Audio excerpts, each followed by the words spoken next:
तो दोस्तों आप सभी को पता है कि भारत को इस समय पर इंजनों की कितनी ज्यादा आवश्यकता है और ऐसे में भारत जिस तरीके से अपने घरेलू विमानों का निर्माण यहाँ पर कर रहा है उन सबको इंजन से पावर्ड करने के लिए बड़ी संख्या में इंजन की जरूरत है और इसीलिए भारत अब खुद के इंजन बनाने की ओर अग्रसर हो रहा है। और आपको बता दें एक तरफ जहाँ पर कावेरी 2.0 के ऊपर काम किया जा रहा है तो वहीं भारत अपने AMCA फाइटर जेट के लिए एक 110 किलोन्यूटन से 130 किलोन्यूटन के बीच का एक इंजन बनाने का प्रयास कर रहा है जो कि किसी देश की कंपनी के साथ कोलैबोरेशन में बनाया जाएगा और ऐसे में 100% टेक्नोलॉजी और साथ ही मेक इन इंडिया के तहत ये बनाया जाएगा। और ये सब इसलिए किया जा रहा है ताकि भारत जो अलग अलग तरह के फाइटर जेट्स का निर्माण कर रहा है उनके लिए इंजन की जरूरतों को यहाँ पर पूरा किया जा सके। लेकिन एक तरफ जहाँ पर भारत F414 जैसे इंजनों को लेकर अमेरिका से डील कर चुका है तो वहीं आपको बता दें कि स्वदेशी कावेरी के ऊपर भी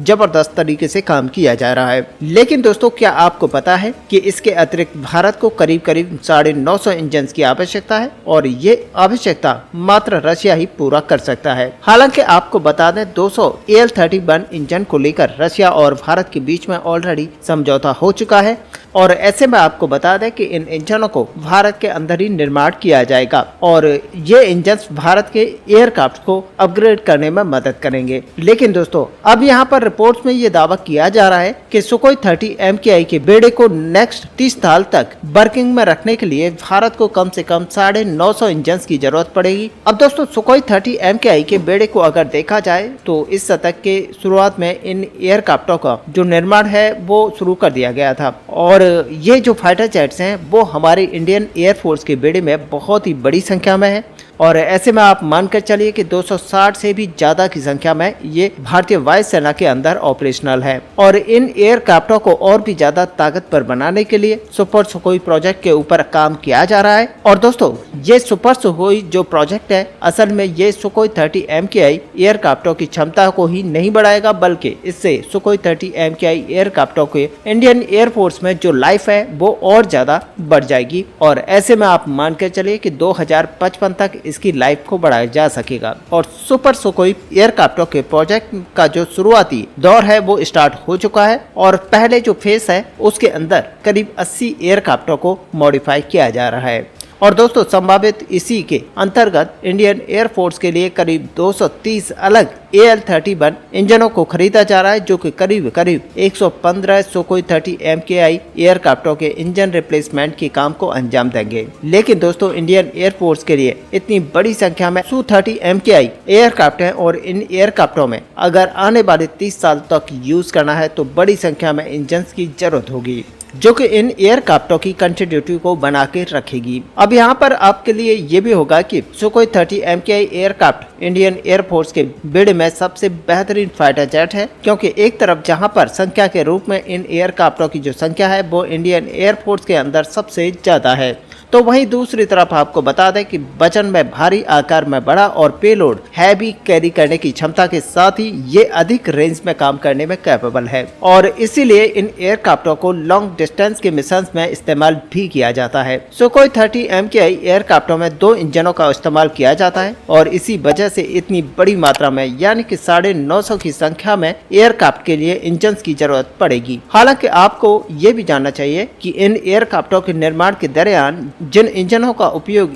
इन एयरक्राफ्टों में किया गया है उससे भी भारत में ही हिंदुस्तान एरोनॉटिक्स लिमिटेड की तरफ से ही निर्माण किया गया था। लेकिन अब एक लॉन्ग टर्म एग्रीमेंट भारत ने रशिया के साथ करने जा रहा है ताकि मेक इन इंडिया मिशन के तहत एक लंबे समय तक भारत इन इंजनों को डेवलप कर पाए जिससे कि इन इंजनों की जो सप्लाई है और साथ ही मेंटेनेंस की किसी भी तरह की कोई फैसिलिटी यहाँ पर भारत को इसमें कोई मुश्किल ना आए। और दोस्तों इतनी बड़ी संख्या में अगर इंजनों का रिक्वायरमेंट है तो आप मानकर चलिए कि भारत को ट्रांसफर ऑफ टेक्नोलॉजी की क्लॉज को भी यहाँ पर रखना चाहिए जिससे कि इंजनों के स्पेयर पार्ट्स और अलग अलग तरह के कलपुर्जों के मामले में भी भारत यहाँ पर आत्मनिर्भर बन पाए। और सबसे बड़ी बात होगी कि भारत को यहाँ पर टेक्नोलॉजी ऐसी मिल पाए जो कि भारत के फ्यूचर में यहाँ पर काम आए और इसी के चलते भारत को अब रशिया के साथ कोई ऐसी डील करनी चाहिए जो कि मेक इन इंडिया मिशन के तहत 100% टेक्नोलॉजी के साथ ही यहाँ पर भारत के अंदर इंजन को डेवलप किया जाए। हालांकि जिस तरीके से भारत के द्वारा AMCA Mark II एयरक्राफ्टों के लिए इंजन को डेवलप करने को लेकर काम किया जा रहा है, तो उसे देखते हुए यही लग रहा है कि शायद इतनी बड़ी संख्या में इंजनों को भारत को रशिया से खरीदने की आवश्यकता नहीं है, क्योंकि मीडिया रिपोर्ट्स के मुताबिक EMCA Mark II एयरक्राफ्टों के इंजनों में जो इंटेलेक्चुअल प्रॉपर्टी राइट्स हैं उनको भी यहाँ पर ले लिया जाएगा और इसी का उपयोग करते हुए अप स्केल और डाउन स्केल वेरिएंट को यहाँ पर बनाकर तैयार किया जाएगा, जो कि हमारे Su-30 एयरक्राफ्ट के अंदर भी इस्तेमाल किया जा सकेंगे। और दोस्तों, अगर EMCA Mark II एयरक्राफ्टों के इंजनों को साल 2035 तक भी बनाकर तैयार कर लिया जाता है, तो एक्सपेक्ट ये किया जाना चाहिए कि साल 2040-42 तक इसके अप स्केल और डाउन स्केल वेरिएंट को बनाकर तैयार कर लिया जाएगा। और अगर इस तरीके के इंजनों को भारत बनाकर तैयार कर लेता है, तो यहाँ पर कोई डाउट नहीं होना चाहिए कि सुखोई 30 MKI जैसे एयरक्राफ्टों के अंदर जो इंजन रिप्लेसमेंट की जरूरत है उसको भी किया जा सकेगा। हालांकि इस नए इंजन को उपयोग करने में कई तरीके के चैलेंजेस को सामना करना पड़ेगा और उन चैलेंजेस को उस समय अगर इंडियन एयरफोर्स दूर करने की स्थिति में होगी तो संभावनाएं काफी अच्छी होंगी कि भारत इन इंजनों को बनाकर तैयार कर लेगा और ऐसे में इतना बड़ा नंबर यानी कि 950 इंजन के बड़े नंबर को भारत अचीव कर पाएगा और खुद के दम पर बनाकर तैयार कर पाएगा। और सच माने कि इतने बड़े नंबर्स के होते हुए भारत को काफी ज्यादा मुनाफा इन इंजनों के बनाने से होगा। और दोस्तों, इसी को लेकर भारत के द्वारा एयरक्राफ्ट के इंजन को बनाने को लेकर बहुत बड़ी तैयारी की जा रही है। और आपको बता दें कि ये तैयारी केवल मात्र HAL की तरफ से ही नहीं की जा रही, बल्कि यहाँ पर DRDO इसके लिए पूरी तरह से काम कर रहा है। और वहीं दोस्तों, आपको बता दें कि DRDO की तरफ से एक और बड़ा काम यहाँ पर किया गया है। और अब आपको बता दें कि नाग सीरीज की एक और मिसाइल को यानी कि नाग मार्क II जिसको नाम दिया गया है उसको भी बनाकर तैयार कर लिया गया है। और ऐसे में आपको बता दें कि ये एंटी टैंक गाइडेड मिसाइल है जो कि सफलतापूर्वक डेवलप की गई है और इसके बाद में इसकी जो टेक्नोलॉजी का टेस्ट है वो भी यहाँ पर कर लिया गया है। और दोस्तों, ये अंदाजा पहले ही लगाया जा रहा था कि DRDO की तरफ से नाग सीरीज की एक और मिसाइल का डेवलपमेंट यहाँ पर किया जाएगा और उसको भी अब तैयार किया गया है। ऐसे में दोस्तों, इन सारी संभावनाओं के ऊपर DRDO की तरफ से अब मोहर लगा दी गई है और DRDO की तरफ से कहा गया है कि DRDO करंटली नाग मार्क II जैसे एंटी टैंक गाइडेड मिसाइलों को डेवलपमेंट कर रहा है। और साथ ही आपको बता दें कि यहाँ पर नाग मार्क II मिसाइल असल में करंट नाग मिसाइल यानी कि मार्क 1 मिसाइलों की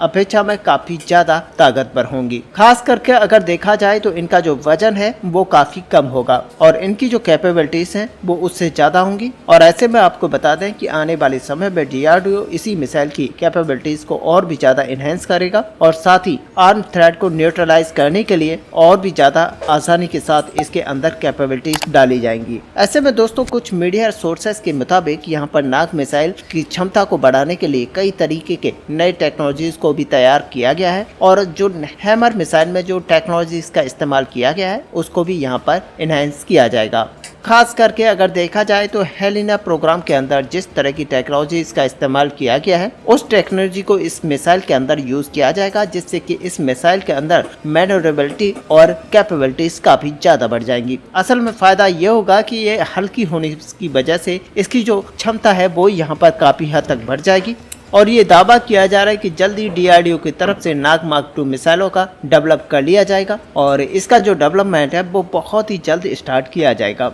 ऐसे में आप मानकर चलिए कि इसके जो और भी ट्रायल किए जाने हैं वो अगले साल के शुरुआती दिनों में कर लिए जाएंगे। और सच मानिए कि अगर भारत ये सब करके इसको सक्सेसफुली टेस्ट कर लेता है तो यहाँ पर ये भारत के लिए बहुत बड़ा अचीवमेंट होगा, क्योंकि इससे भारत की जो एंटी टैंक वारफेयर कैपेबिलिटीज हैं वो काफी ज्यादा एनहेंस होंगी। और साथ ही आपने देखा कि रशिया और यूक्रेन लड़ाई के बीच में किस तरीके से इस जैसी मिसाइलों का यूज किया गया है, उसे देखते हुए भारत को भी और अधिक ताकतवर मिसाइलों की आवश्यकता है और ऐसी आवश्यकताओं को पूरा करने के लिए भारत का DRDO लगातार काम कर रहा है। ऐसे में दोस्तों, इस बड़े अपडेट को लेकर आपका यहाँ पर क्या व्यू है, आप अपना व्यू हमें कमेंट पर लिखकर बता सकते हैं। साथ ही अगर वीडियो आपको अच्छी लगे हो तो लाइक और शेयर करना ना भूलें। मिलते हैं नेक्स्ट वीडियो में, तब तक के लिए जय हिंद जय भारत।